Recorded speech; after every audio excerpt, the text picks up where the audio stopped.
से related because Iran ने कल ये फैसला किया है कि ईरान जो है वो भारत को, ईरान ने जो फरवरी 2024 में वीज़ा फ्री वेवर दिया हुआ था, यानी भारत के स्टूडेंट्स और जनरल पब्लिक जो है वो ईरान में इजीली आके ट्रेड कर सकते थे, इजीली ईरान में आके भारत की तरफ से लोग जो हैं वो बिजनेसेस कर सकते थे, टूरिज्म खास तौर पे कर सकते थे, उनको वीज़ा की ज़रूरत नहीं थी। वो इजीली 15 दिन के लिए साल में 1 से 2 दफ़ा आ सकते थे ईरान, और उनको वीज़े की ज़रूरत नहीं थी। वो ईरान ने वेवर ख़त्म कर दिया। अब भारत को ईरान में आना है तो उसको, भारत के जो लोगों को अगर ईरान में आना है तो उनको मोर इंपॉर्टेंटली वीज़ा की जो है वो ज़रूरत होगी, उनकी प्रॉपर आइडेंटिटी देखी जाएगी, वो वीज़ा लेंगे और उसके बाद फिर वो ईरान आएंगे। ये सारा कुछ हुआ क्यों है, उससे पहले मैं आपको एक बड़ी अहम चीज़ बताता हूँ। ईरान का क्या स्टैंड है, भारत का क्या स्टैंड है, और इसमें इसराइल की इंपॉर्टेंस इतनी क्यों है। देखिए, बात सारी इस टाइम ये है कि ईरान और इसराइल के कॉन्फ्लिक्ट में जो 12 दिन का कॉन्फ्लिक्ट हुआ है, उस कॉन्फ्लिक्ट में एक चीज हमें देखने में एक बात नजर आई है कि ईरान भारत जो है वो जनरली तो न्यूट्रल रहा, यानी भारत जो है वो दोनों साइड्स को ये कहता रहा कि ईरान और इसराइल की जंग नहीं होनी चाहिए, बट जनरली हमने देखा है कि भारत और इसराइल का एक डिफेंस पैक्ट है। भारत और इसराइल जो है वो एक दूसरे के साथ बहुत ज्यादा क्लोज हैं। भारत और इसराइल एक दूसरे के साथ स्ट्रेटेजिकली और डिफेंस टाइज दोनों कंट्रीज के बहुत अच्छे हैं, and that's the basic reason why I am saying again and again and again कि ईरान जो है उसने ये फैसला किया कि वो भारत के जो लोग हैं उसको जो वीजा उसने दिया हुआ उस वेवर को खत्म करे। अब ईरान क्या कह रहा है, ईरान की क्या स्टोरी है। ईरान ये कह रहा है कि भारत से बहुत सारे लोग 15 दिन के लिए टूरिज्म पे आते हैं, लेकिन वो लोग जब टूरिज्म पर वो लोग आते हैं वीजा फ्री लेकर, यानी उनको वीजे की जरूरत नहीं होती, तो वो करते क्या हैं, वो जॉब्स की तलाश में निकल जाते हैं, ड्रग ट्रैफिकिंग करते हैं, इसके अलावा जो है वो डिफरेंट लोगों को जो है वो उकसाते हैं गलत कामों पे और डिफरेंट क्राइम्स करते हैं। ये ईरान का मौकिफ है। अच्छा, भारत का क्या मौकिफ है। भारत ये कह रहा है कि नहीं, ऐसा कुछ भी नहीं है।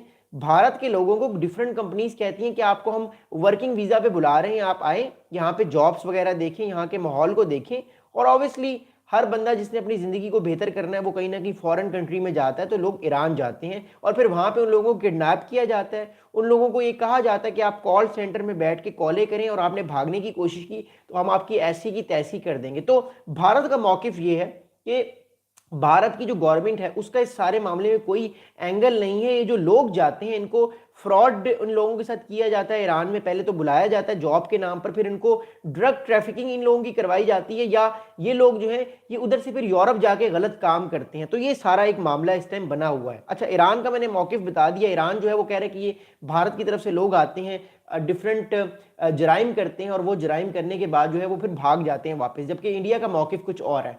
मैं आपको असल स्टोरी बताना चाहता हूं कि असल स्टोरी है क्या, जो जिन चीजों को मैं इस टाइम देख रहा हूं, पढ़ रहा हूं, और मुझे असल गेम लगती क्या है, बेसिकली बड़ी गेम है। ये गेम बहुत बड़ी है, जरा समझिएगा। देखिए, इसराइल ने जब ईरान पे हमला किया 12 अगस्त की रात को, इसराइल ने जब ईरान पे हमला किया तो आपको याद होगा उस ऑपरेशन का नाम था ऑपरेशन ओपन हैमर, यानी ऑपरेशन ओपन हैमर था उसका नाम। अब ओपन हैमर का मतलब यह था कि 12 जून की रात 11:30-12 बजे जब इसराइल ने गो अहेड दिया अपने सारे लोगों को कि ऑपरेशन इज ऑन, अब आप सारा काम अपना शुरू कर दें, तो दो चीजें बड़ी अहम हुई। एक तो इसराइल ने अपने फाइटर जेट्स की मदद से एयर स्ट्राइक शुरू कर दी नताज, इस्फहान, जो मेजर न्यूक्लियर साइट्स हैं और जो ईरान की मिलिट्री साइट्स हैं, उन पे इसराइल ने अटैक करना शुरू कर दिया। और दूसरी बड़ी बात यह हुई कि जो ईरान के अंदर बड़े बड़े न्यूक्लियर साइंटिस्ट थे, ईरान के अंदर बड़े बड़े जो फौजी थे, जो बड़े बड़े फौजी कमांडर थे, जो Iranian revolutionary guard core IRGC के मेजर हेड थे, उनको एकदम से असैसिनेट करना जो है वो शुरू कर दिया गया। अब जो बाद में हमारे पास रिपोर्ट्स आ रही हैं, उन रिपोर्ट्स के मुताबिक मूसाद का नेटवर्क ऑल ओवर ईरान इतना ज्यादा फैला हुआ था कि एक तो इसराइल इजीली एयर स्ट्राइक्स भी कर रहा था और इसराइल को लाइव वेरीफाइड इंफॉर्मेशन भी मिल रही थी कि ईरानियन रेवोल्यूशनरी गार्ड कोर का कौन सा कमांडर कहां पर है।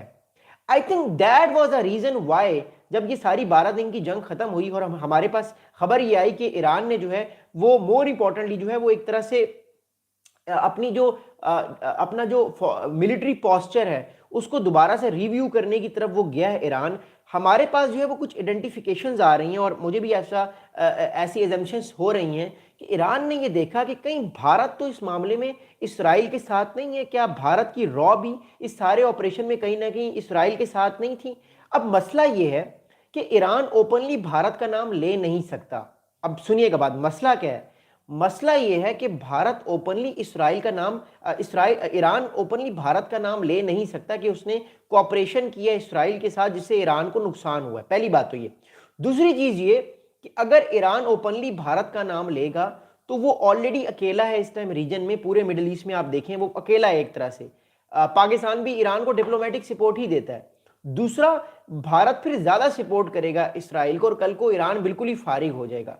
तो ईरान ने बेसिकली एक स्टेप लिया है ताकि उन लोगों को जो कि 2024 के बाद फरवरी से लेकर नवंबर 2025 तक जो लोग आए हैं उनके डाटा को देखा है उसने और एक नई इल्जाम लगाया है कि ये लोग ड्रग ट्रैफिकिंग में जो थे ये वो थे, और असल में ड्रग ट्रैफिकिंग की बात नहीं है। ईरान ने अपनी पूरी जो पॉस्चर को देखा है कि वो कितना वीक है, कहां कहां पर उसका सिक्योरिटी लैप्स हुआ है, और उसमें इंडिया का फैक्टर मैं आपको फिर कह रहा हूं है। उसकी वजह यह है कि अब से ठीक 2 हफ्ते पहले इसराइल के जो फॉरेन मिनिस्टर हैं सरगे गेर साहब, वो भारत में आए थे। जयशंकर साहब से उनकी मुलाकात हुई थी और भारत और इसराइल ने फैसला किया था कि वो डिफेंस कॉपरेशन करेंगे। और दूसरी तरफ ईरान भी इस चीज को देख रहा है कि इन दोनों एजेंसीज का आपस में डिफेंस कॉपरेशन भी है और मुझे थल्ले लगाने की कोशिश की जा रही है। और गालिबन यही वो मौका था जब ईरान ने ये रियलाइज कर लिया कि भारत जो है वो भी कहीं ना कहीं ऑपरेशन ओपन हाइमर में एक्टिव था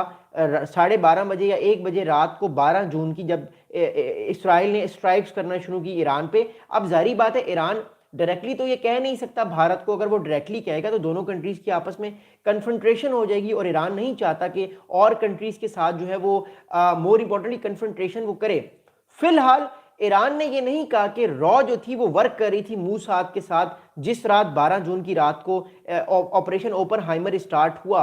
but what I am saying is that, क्योंकि देखिए ईरान ने बहुत सारे और कंट्रीज को भी तो ये वेवर दिया हुआ है, तो भारत का क्यों कैंसिल किया है? क्या भारत के लोग ही जराइम करते हैं? ऐसा तो नहीं है, जुर्म तो कहीं से भी हो सकता है। It is more than just a game. ये गेम बहुत बड़ी है क्योंकि हम असल में सिर्फ बात इस टाइम पूरे इंडियन मीडिया में या पूरे पाकिस्तान के मीडिया में ये बात हो रही कि ईरान और भारत ने ईरान के जो बैगर्स हैं या जो भारत के जो लोग आके 15 दिन के टूर पे आते हैं और यहाँ पे कुछ क्राइम्स करते हैं उस वजह से की है। लेकिन ये गेम बहुत बड़ी है क्योंकि अगस्त के महीने से लेकर नवंबर के महीने तक 2 महीने तक मैं ईरान की जो फॉरेन पॉलिसी है, ईरान की जो इस टाइम सारी की सारी जो उनकी नया पॉस्चर है, मैं उसको पढ़ने की समझने की कोशिश कर रहा हूँ। और एक बात मुझे समझ आ रही है कि ईरान पिछले 4 महीने से इस समझने की कोशिश कर रहा है कि ऑपरेशन ओपन हाइमर की रात को क्या हुआ, क्योंकि 12 जून की रात बड़ी इंपॉर्टेंट है। देखिए एयर स्ट्राइक्स तो कोई भी किसी पे कर सकता है, एयर स्ट्राइक्स इतना कोई बड़ा मसला नहीं है। ईरान को पता था कि एयर स्ट्राइक्स होने वाली हैं। ईरान परेशान इसलिए हुआ कि जब ईरान के ईरानियन रेवोल्यूशनरी गार्ड कोर के जो बड़े बड़े कमांडर्स हैं उनको जब कत्ल किया गया, जो बड़े बड़े जितने भी आप कह सकते हैं जो साइंटिस्ट थे ईरान के उनको कत्ल किया गया, उस मौके पर जब इसराइल ने स्ट्राइक्स की, मेरे ख्याल से वो एक जो है वो इंपॉर्टेंट चीज थी जिसकी वजह से। और जो हमारे पास रिपोर्ट्स आ रही थी वो ये थी कि इसराइल को ये सब कुछ पता था कि कौन सा कमांडर कहां पर मौजूद है, कौन सा साइंटिस्ट जो न्यूक्लियर वर्क कर रहा है ईरान पे, जो ईरान के न्यूक्लियर प्रोजेक्ट पे काम कर रहा है। दैट्स वाई जो है वो रात जो थी उस रात की वजह से 12 जून की एक तरह से आंख खुली मोर इंपॉर्टेंटली ईरानियंस की, और शायद उस वजह से भारत को जो वेवर दिया हुआ था कि वो वीजा फ्री, यानी वीजा की उनकी जरूरत नहीं है, वो 15 दिन के लिए साल में आ सकते हैं, यानी 6 महीने में वो एक दफा आ सकते हैं, यानी साल में वो 2 दफा आ सकते हैं मैक्सिमम 15-15 दिन के लिए, और वो वहां पे टूर कर सकते हैं। बट ये गेम टूर से ज्यादा थी। What I am saying is that कि ये मैं किसी पे इल्जाम नहीं लगा रहा, ये मेरी अपनी असेसमेंट है इन सब चीजों को जो मैं देख रहा हूं, क्योंकि हम किसी भी चीज पर इल्जाम तो नहीं लगाते, हम पॉइंट्स को जोड़ने की कोशिश करते हैं। तो मेरा बेसिक पॉइंट ये है कि भारत और इसराइल पिछले 5 साल से एक दूसरे के बड़े करीब हैं, और कहीं ना कहीं जब ईरान ने, क्योंकि ईरान ने तो गुडविल के तौर पे भारत के साथ जो वेवर दिया था 2024 फरवरी 2024 में, गुडविल के तौर पर ईरान ने वेवर दिया था कि वीजा फ्री इंडिया के लोग ईरान में आके जॉब्स कर सकते हैं। But that's the thing why I am saying again and again कि ये सारी की सारी चीज़ें जो हैं, ये सारी की सारी चीज़ें जब कनेक्ट होती हैं तो हमें एक चीज़ समझ आती है कि ईरान ने जो गुडविल के लिए दिया था वही उसके गले पड़ गया। ऑपरेशन ओमर ओपन हाइमर की जो रात को इसराइल को जो टैक्टिकल एक एडवांटेज हासिल हुआ, उसमें कहीं ना कहीं भारत का रोल हो सकता है। मैं किसी पे इल्ज़ाम नहीं लगा रहा, I am just saying these kind of things कि क्योंकि भारत और इस टाइम जो है वो इसराइल एक दूसरे के बड़े क्लोज हैं। और मैं आपको बड़ी इंपॉर्टेंट बात बताऊं, इसराइल भारत को इस टाइम दो इंपॉर्टेंट मिसाइल्स देने वाला है। मैंने आपको वीडियो भी बताई थी। एक मिसाइल का नाम है long range artillery ballistic missile, जिसकी रेंज 400 किलोमीटर है। और एक मिसाइल जो इसराइल भारत को देने वाला है, उस मिसाइल का नाम है आइस ब्रेकर क्रूज मिसाइल, जो कि सुकोई 30M की आई पे लगते हैं, जो कि 300 किलोमीटर तक अटैक कर सकते हैं और वो जो हवा में फाइटर जेट्स के ऊपर लगते हैं। तो भारत को जब इतने सारे एडवांटेजेस मिल रहे हैं तो ऑब्वियसली भारत कुछ ना कुछ तो देगा। एक बात तय है कि मोर इंपॉर्टेंटली एक बड़ी अहम बात है इस सारे मामले में कि भारत और ईरान के अंदर जो एक सर्द मोरी है वो हमें अब बढ़ती हुई नजर आएगी, क्योंकि ज्यों जो भारत जो है वो इसराइल के करीब जाएगा, ईरान रीजन में और ज्यादा अकेला होता हुआ दिखाई देगा। और उसको फिर कुछ कंट्रीज की जरूरत है इस टाइम, खास तौर पे उसको पाकिस्तान की बहुत ज्यादा जरूरत है, ईरान को अर्मेनिया की भी बड़ी जरूरत है। लेकिन मसला इस टाइम ये है कि ईरान के चारों तरफ जो है वो एक तरह से उसको ट्रैप नजर आ रहा है। अर्मेनिया जो है वो भी जंग हार चुका है, वो वीक हो चुका है, जबकि दूसरी जानिब चीजें जो हैं वो सारी की सारी हमें ईरान के अगेंस्ट ये हवा हमें दिखती हुई नजर आ रही है फिलहाल। और एक तरफ से ईरान ने भारत के साथ ताल्लुकात के अंदर और ज़्यादा जो है वो शिद्दत इख्तियार कर दी। अब ऑब्वियसली भारत को ये चीज़ पसंद तो नहीं आएगी कि उसके हज़ारों लोग जो हर साल या बल्कि हर महीने ईरान जाते हैं टूरिज्म के लिए, उस टूरिज्म पे भी तो कहीं ना कहीं इफेक्ट पड़ेगा। लेकिन जो ईरान की नेशनल सिक्योरिटी है उस पर इससे ज़्यादा इफेक्ट पड़ा है जब से ये ओपन हाइमर की वजह से जो ईरानियन रेवोल्यूशनरी गार्ड कोर के कई सौ बड़े बड़े कमांडर्स को मारा गया है। और उसी टाइम पे बड़े बड़े जो जो साइंटिस्ट हैं उनको भी मारे गए हैं। बट एक बात तय है, ईरान और जो भारत की ये कशीदगी है, टेंशन है, ये एक पहला पॉइंट है। इन दोनों कंट्रीज के दौरान जो है वो आने वाले टाइम पे टेंशन हमें और बढ़ती हुई दिखाई देंगी। अब मैं आप लोगों के सवाल